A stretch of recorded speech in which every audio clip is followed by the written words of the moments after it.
スタジアムには多くのサポーターが。この時間はフランス対アルゼンチン、決定機でしたが簡単にゴールを割らせません。さあファーストハーフ最初のコーナーキックになりますフランス。危ない。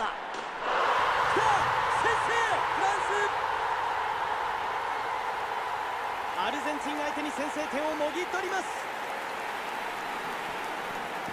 いやー、刹那の隙も見逃さないディフェンダー間のコースをついた正確なを仕掛けます。この1対1マッチアップ面白いんですけどね。チュアメニからピレス。出るか。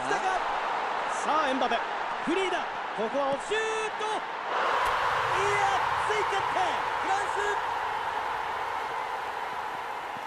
ス。立て続けのゴール。主導権を完全に握ります。ウスマヌ・デンベレ。エンバペからグリーズマン。パスでつないで攻め込んでいきます。シュート決まった。追加点フランス。畳みかけます。レフリーファーストハーフ終了のホイッスル。15分間のブレークに入ります。誰が予想したのか。ルベン・ネベス。ルベン・ネベスからマルティネス。ラウタロ・マルティネス決めた。ゴールであと2点です。持ってますからね。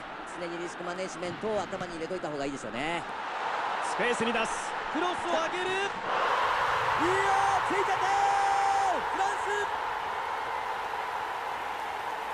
ス。試合が決まってしまうんでしょうか。これで3点差です。さあフランス3点リード。さあエンバペ、このパスが抜ける。シュート。フランス追加点。トリック達成。G2 力を見せつけチームを救いました。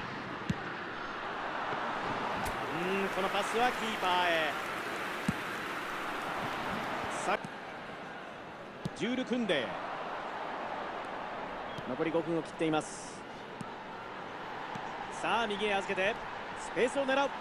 お、これいいでしょ。デンベレが上げる。きたー、追加点フランス。両チームとメンバー。ゴンサレス。ベルナルド・シウバへ。これは合いません。さあつながるか。主審上を口に加えて今試合終了です。6対1フランス大量